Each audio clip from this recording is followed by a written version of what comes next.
Napakaganda pong lugar nito sapagkat marami pa dito mga kawayan. Ayan o, lakad tayo dito. Ito ay talagang masasabi natin na itong area na to ay protected area na po ito sapagkat ang linis pala dito, no? Ayan o. Ito, nagkakulitan po yung aking mga co-vlogger. Ayan, ako, nagpipicture na sila. Kawayang kiling. Ito yung mga... Ang ganda po dito sapagkat ito, kita nyo naman, wala pong mga basura na nalagay dito or nagkalat sapagkat ito ay nalagaan talaga na. Ayan. Napakaganda mga kabayan. Ay mga kulay-kulay yung kawayan, no? Kulay dilaw. Ano? Masarap dito mag-adventure, no? Ayan, no? Ang ganda po mga kabayan, no? Kita nyo naman. Ayan. So comments kayo. Ayan po, ganito po kaganda ay yung area na to dito. Tapos sa kabila naman yung may mangroves. Ay ma-feel mo talaga dito, no? Yung katahimikan, no? Peaceful mind kung nandito ka sa loob na ito, no? Ayan. Sa summer na kasi kaya ito taglagas na siya. Pero nakapaganda pa mga kawin, no? I-walk tour ko kayo dito sa lugar na to.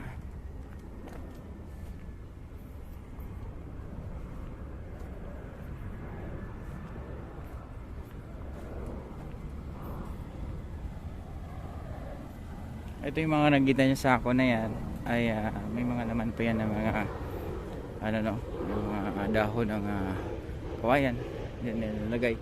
Ito yan po ang area na to ay napakaraming mangrove set ng mga ayan, ipil-ipil. Ayan. Mini-maintain na ito ngayon dito. Pero in fairness wala pong basura dito sa gilid, no?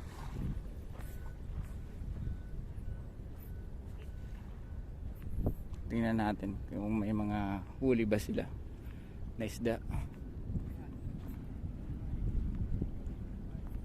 Kaya may huli isda. Ayan, oh. Pwede matingnan kaya. Ito po yung huli nila dito. Ano pa ito, pang ulam na to, pang binta. Ayan, oh. Kasama na yan ulam sa kabinta. Kasama na. Ay, titignan ko lang kuya. Ayan.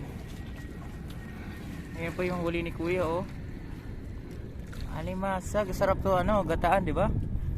Gata kalabasa. Oo, kalabasa at saka sito. Kunin natin na. Silipin na natin. Baka maglayo ka ng alimango Sa may alimango ba? Ayan maliit. Mayroon siyang alimango. Ayun, Isang araw, alam ang huli ko yun. Ay, ito? Na pirasong alimango lalaki. Malalaki. Pansit dagat ba ito? Oh, yun. Ayan. Yung silalim. Ayan. Pansit dagat ba yan? Oo, marami din yung lako. Yan. Yan, pansit. Ito, nakaagoy-agoy-agoy. Ang laki, no? May malaki ka ba nakuha dyan, kuya? Malalaki pa.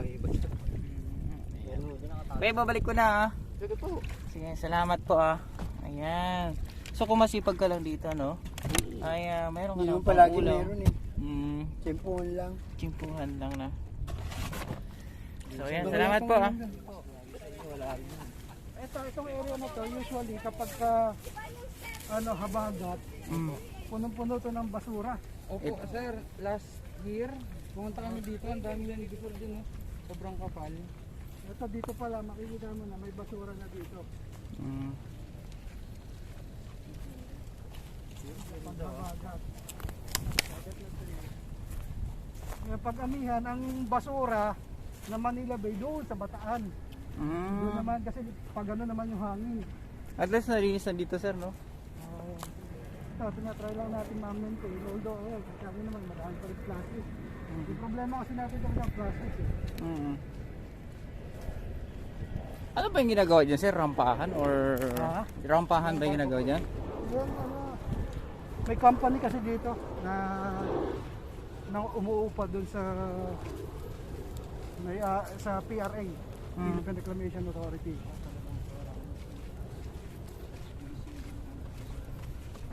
Ayan, nalinis na to. Pero ito, dati lalakad ka dito sa basura. Oo, napasyal kami dito dati. Ina-update namin ito.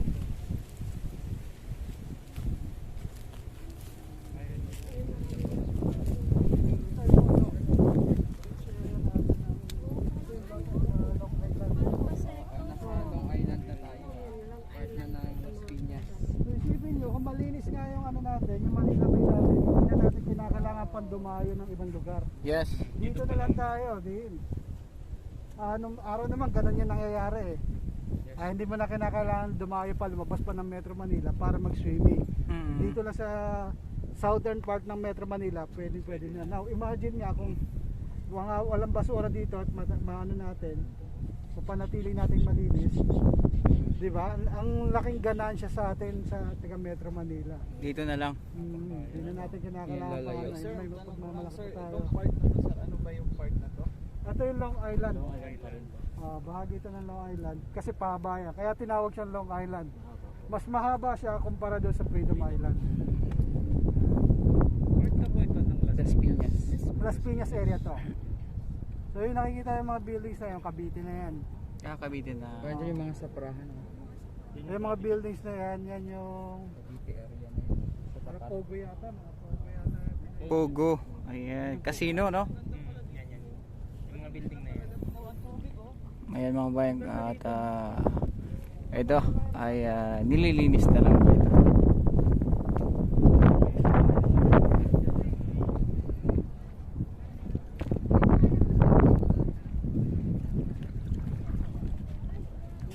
Dito, no?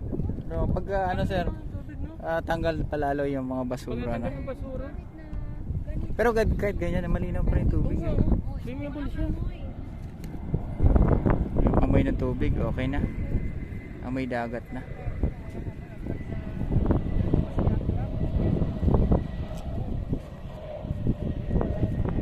Isang sangay ng BIFAR na ito nga eastern part ng Manila Bay ay hotspot para sa fishes. Kasi nga maraming ang ano dito. Ibig sabihin mas maraming isdang nakikita dito nga, and partly ina-attribute nila yon dito sa LPPWP dahil maraming ang mangrove area. Dahil maraming mangrove.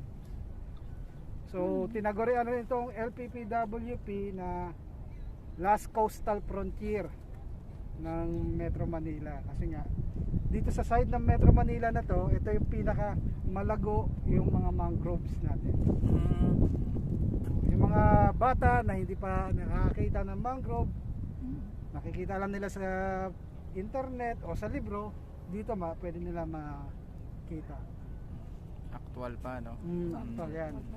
So yun, kita nyo naman, kumpara nga yung tubig, di ba? Kita nyo. Lino.